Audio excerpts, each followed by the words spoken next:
Hello मेरे dear dear students, कैसे हैं आप सब। हुआ ये कि मेरे एक स्टूडेंट ने रिक्वेस्ट किया, मैम मायस्थीनिया ग्रेविस पढ़ा दो। अब मायस्थीनिया ग्रेविस क्या है? एक न्यूरोमस्कुलर ट्रांसमिशन डिसऑर्डर है। तो हमने सोचा सबसे पहले तो हम बात करेंगे कि ये न्यूरोमस्कुलर ट्रांसमिशन, न्यूरोमस्कुलर जंक्शन होता क्या है, तभी हम उसके डिफेक्ट्स की बात करेंगे। तो आज का जो वीडियो है, it is about the neuromuscular transmission. So let's start.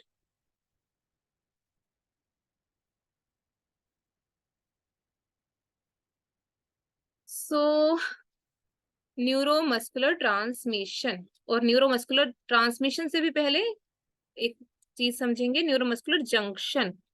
Means junction क्या होता है? किसी भी चीज का जोड़। न्यूरो माने नर्व, न्यूरॉन है ना। मस्कुलर माने मसल। मींस कि एक जंक्शन है between the nerve and the muscle, उसके बीच में जो ट्रांसमिशन हो रहा है that is called as your neuromuscular transmission. ठीक है, तो इसको हम अब समझेंगे अच्छे से डिटेल में। देखिए, फॉर सबसे पहले होता क्या है, आपको पता है एक नर्व है, नर्व के लिए नर्व के अंदर क्या होता है? एक सेल बॉडी होती है, और ये क्या होता है? एक्सोन। दिस यू नो, है ना।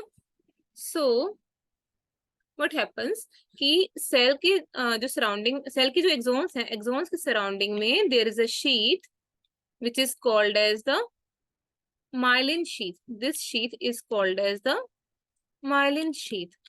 अब होता क्या है कि जब ये जो नर्व है, जब ये इंटरेक्ट करती है किसी भी मसल के साथ में, जो तो ये डिफरेंट डिफरेंट नर्व एंडिंग्स में फैल जाती है। मींस जैसे एक नर्व आई, ये मसल है, मसल के आते आते ये ऐसे नर्व एंडिंग्स में स्प्लिट हो जाती है, और इन नर्व एंडिंग्स में जो माइलिन शीथ है वो नहीं जाती। माइलिन शीथ सिर्फ यहाँ पे आके खत्म हो जाएगी। तो myelin sheath is not present in these nerve endings. तो अगर हम इसमें से एक स्ट्रक्चर पकड़े कि जहाँ पे जो नर्व एंडिंग्स हैं वो मसल फाइबर्स के साथ में इंटरेक्ट कर रही हैं, तो उसको हम समझेंगे इस तरह।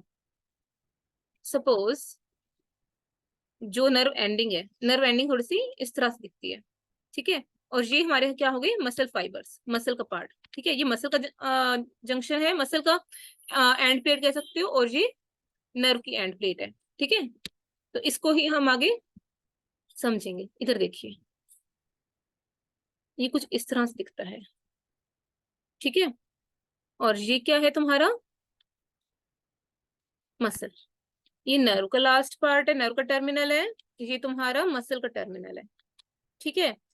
क्योंकि ये एक जंक्शन है, तो जंक्शन नहीं कि साइनेप्स है ना। जंक्शन को दूसरा वर्ड हम क्या यूज कर सकते हैं? साइनेप्स। तो होता क्या है कि जो ये जंक्शन है, इसके पहले की जो टर्मिनल है, इस टर्मिनल को अपन क्या बोल सकते हैं? Pre synaptic terminal. Pre synaptic terminal. Where as जो ये जंक्शन है that is called as your post synaptic terminal. ठीक है, तो जो नर्व टर्मिनल है उसके अंदर बेसिकली कुछ इंपॉर्टेंट चीजें पड़ी होती हैं, ठीक है। These important structures are here. यहाँ पे सबसे पहले तो कुछ वेसिकल्स प्रेजेंट होती हैं। वेसिकल्स माने fluid filled cavities sorry sac, fluid filled sac. ये फ्लूइड फील्ड सैक आते कहाँ से हैं? बेसिकली सेल बॉडी से ही ट्रांसमिट होके यहाँ पे पड़े होते हैं। जब ये यहाँ पे आते हैं, ठीक है, तो इनके अंदर कौन भर जाता है आके? एसिटाइल कोलिन नाम का एक ट्रांसमीटर, एसिटाइल कोलिन। सो प्री साइनेप्टिक नर्व टर्मिनल्स पे कुछ वेसिकल्स प्रेजेंट होते हैं जिनके अंदर एसिटाइल कोलिन होता है। एसिटाइल कोलिन क्या है? एक टाइप का केमिकल न्यूरोट्रांसमीटर है। I hope it is clear till now. So what happens now,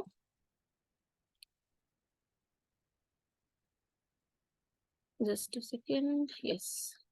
सो ये जो चीज है बेसिकली दिस थिंग, इसको अपन क्या बोलते हैं? साइनेप्टिक क्लेफ्ट, यानी कि प्री साइनेप्टिक टर्मिनल और pre synaptic membrane and the post synaptic membrane, इन दोनों के बीच में जो स्पेस होती है that is called as your synaptic cleft. ठीक है, सो ये जो लड्डू से पड़े हैं, वेसिकल से पड़ी हैं, इनके अंदर क्या है? Acetyl choline. इसके अलावा यहाँ पे माइटोकॉन्ड्रिया प्रेजेंट होते हैं। माइटोकॉन्ड्रिया क्या है? एनर्जी प्रोड्यूसिंग ऑर्गेनेलिज है, माइटोकॉन्ड्रिया पड़े होते हैं, ठीक है। अच्छा, और इसके अलावा यहाँ पे इनके जंक्शंस पे यहाँ पे एक चैनल होते हैं। कौन से चैनल होते हैं भला ये? These are your calcium channels, calcium channels, these are voltage gated calcium channels. अब ये वोल्टेज गेटेड का क्या मतलब होता है मैं अभी बताती हूँ। वोल्टेज गेटेड कैल्शियम चैनल्स, ठीक है, मतलब वोल्टेज गेटेड का मतलब ये होता है कि ये तभी ओपन होंगे, ये जनरली नॉर्मली क्लोज्ड होते हैं, ये तभी ओपन होंगे जब पीछे से कोई ऐसा सिग्नल आएगा जो जरूरत से ज्यादा वोल्टेज देगा। एक इनके जो एक थ्रेशहोल्ड है उससे ज्यादा वोल्टेज का होगा, ज्यादा एम्पलीट्यूड का होगा, then only these calcium channels will get open. So होता क्या है यहाँ पे ना आपके इधर, यहाँ से आता है एक्शन पोटेंशियल। एक्शन पोटेंशियल समझ लो एक टाइप का सिग्नल है, ठीक है, it is a kind of signal. और एक इम्पोर्टेंट चीज और, यहाँ पे जो आपका पोस्ट साइनेप्टिक मसल टर्मिनल है ना बच्चे, यहाँ पे कुछ आपके रिसेप्टर्स प्रेजेंट होते हैं, ठीक है। Some receptors are present over here, these are your nicotinic acetylcholine receptors, nicotinic acetylcholine receptors, मतलब अगर एसिटाइलकोलिन यहाँ से आएगा तो ये रिसेप्टर्स जो है कैसे ओपन होंगे, ये पता होना चाहिए। इसके अलावा भी एक चीज और होती है, यहाँ पे यहाँ पे कुछ प्रेजेंट होते हैं हमारे सोडियम चैनल्स। क्या होते हैं? Sodium channels. अब हम इन्हीं स्ट्रक्चर्स की फिर से एक छोटी सी रिवीजन करते हैं। देखो, ये हमारा प्री साइनेप्टिक टर्मिनल है, ये हमारा साइनेप्टिक क्लेफ्ट है, ठीक है, and here is our post synaptic terminal, ठीक है। अच्छा, यहाँ पे क्या होते हैं हमारे वोल्टेज गेटेड कैल्शियम चैनल्स, जो कि सिर्फ तभी ओपन होते हैं जब एक बड़ी एम्पलीट्यूड, बड़ी वोल्टेज की वेव आके इनको खोलेगी। इसके अलावा यहाँ पे क्या प्रेजेंट होते हैं? माइटोकॉन्ड्रिया। इसके अलावा यहाँ पे क्या प्रेजेंट होते हैं? एसिटाइलकोलिन वेसिकल्स, एसिटाइलकोलिन वाली वेसिकल्स जिनके अंदर एसिटाइलकोलिन भरा रहता है, ठीक है। अच्छा, इसके अलावा अब जो आपका साइनेप्टिक क्लेफ्ट है, ये चीज है जो ये स्पेस है, स्पेस में एक एंजाइम पड़ा होता है, उसका नाम क्या होता है भला? Acetyl choline esterase. ये जो एंजाइम होता है ना, इसका क्या फंक्शन होता है बेसिकली, जहां पे भी एज वाला आता है ना एस्टरेज, ठीक है, मतलब कि ये एसिटाइलकोलिन को तोड़ देगा। This enzyme will break down and remove the acetylcholine. देखो भगवान ने ना हर चीज बनाई है कि देखो कहते हैं ना अति बुरी हर चीज की, एसिटाइलकोलिन ने एक लिमिटेड अमाउंट में अपना काम करना है, और जो रिमेनिंग एसिटाइलकोलिन है वो साइनेप्टिक क्लेफ्ट से कौन रिमूव करता है? हमारा एसिटाइलकोलिन एस्टरेज, ठीक है। So this enzyme will break down the acetylcholine from here. So ये स्ट्रक्चर्स क्लियर है। अच्छा, पोस्ट साइनेप्टिक जो टर्मिनल्स हैं वहां पे क्या प्रेजेंट है? पोस्ट साइनेप्टिक में यहाँ पे दो चीजें हमें याद रखनी है। एक तो यहाँ पे क्या पड़े होते हैं हमारे nicotinic receptors, nicotinic acetylcholine receptors. ये निकोटिनिक रिसेप्टर्स किसके लिए होते हैं? एसिटाइलकोलिन के लिए, ठीक है। और इसके अलावा यहाँ पे कौन से चैनल्स प्रेजेंट होते हैं? सोडियम चैनल्स, ठीक है जी। अब देखो सारी कहानी कहाँ से शुरू होती है। सबसे पहले देखो, कुछ भी स्टिमुलस आता है वो किसकी फॉर्म में आता है? नर्व के अंदर जब हम स्टिमुलस की बात करते हैं, किसी सिग्नल की बात करते हैं, वो किस फॉर्म में होता है भला? एक्शन पोटेंशियल की फॉर्म में, ठीक है। So signal comes in the form of action potential.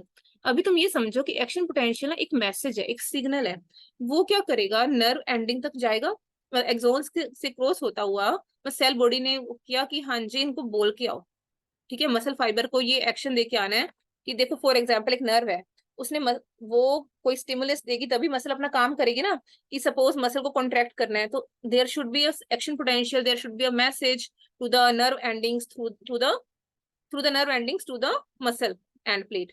ठीक है, तो ये जाके एक सिग्नल देगी, ये एक्शन पोटेंशियल जो है ये नीचे जाएगा, एंड क्योंकि ये इतना ज्यादा हाई वोल्टेज का होता है, it will open these calcium channels.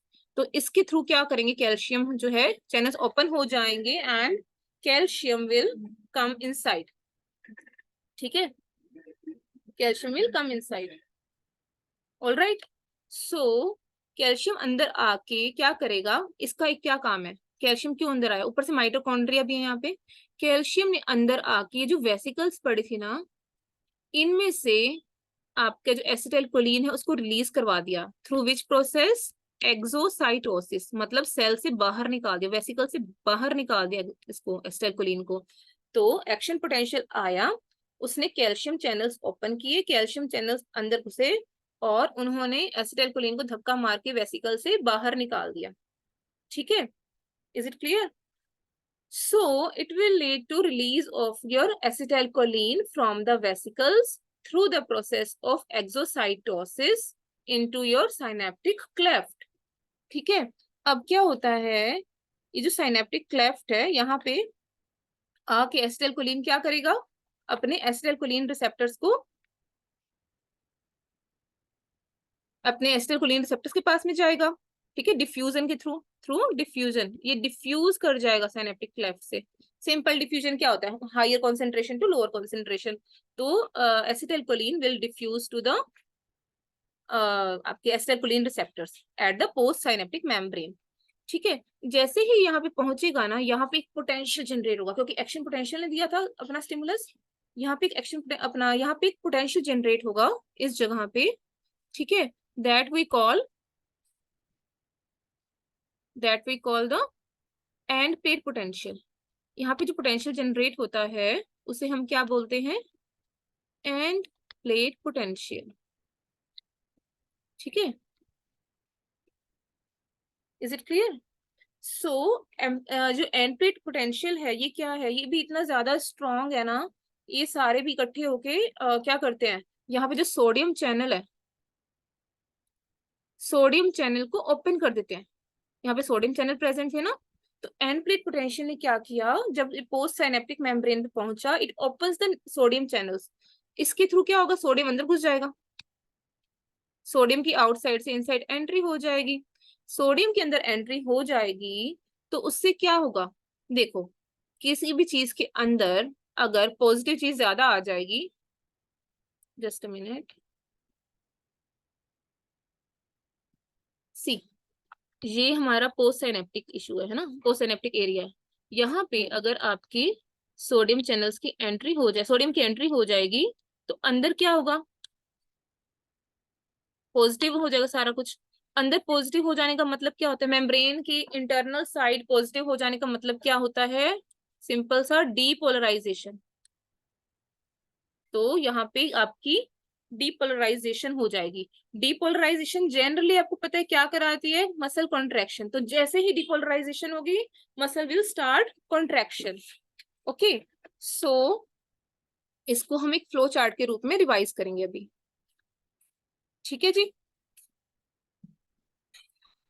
Just a minute, let me draw। First of all, what happens,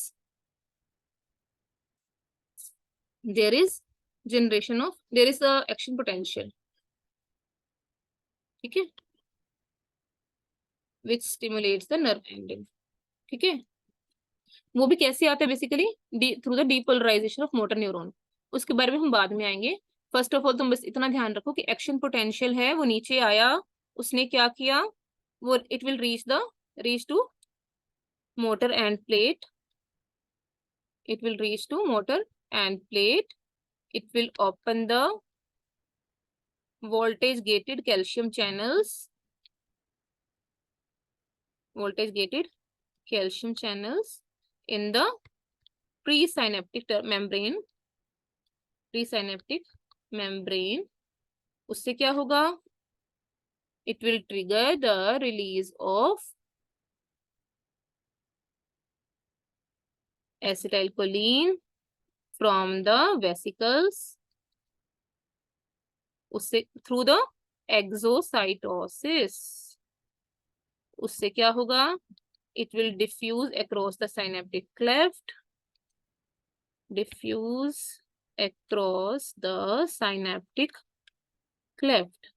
अच्छा मेरे को एक बात बताओ, अभी मैंने तुम्हें बताया था कि साइनेप्टिक क्लेफ्ट के बीच में यहाँ पे एक एंजाइम प्रेजेंट होता है, उसका नाम क्या होता है, एसिटाइलकोलिन एस्टरेज।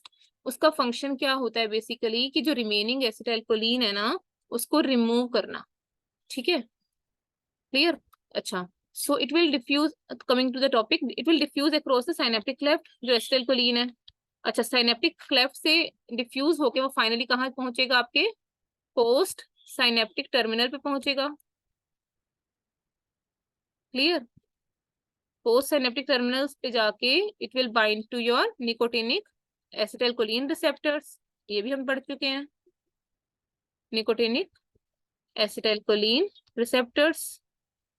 उसके बाद वहां पे क्या होता है, it will generate which potential, local potential generate हो जाता है वहां पे, it will generate end plate potential, generate end plate potential. कैसे जनरेट किया, via opening of which channels, sodium channels. ठीक है, in the skeletal muscle membrane. ठीक है, और उससे क्या हो गया, अंदर पॉजिटिव होने की वजह से सब डीपोलराइजेशन हो गई। This whole thing is called as your neuromuscular transmission. मतलब नर्व से मसल तक एक्शन पोटेंशियल जो कह सकते हो, या फिर जो भी सिग्नल है वो कैसे पहुंचा, this is how it reaches. ठीक है, सो ये तो सारी सारी फिजियोलॉजी थी आपकी न्यूरोमस्कुलर ट्रांसमिशन की।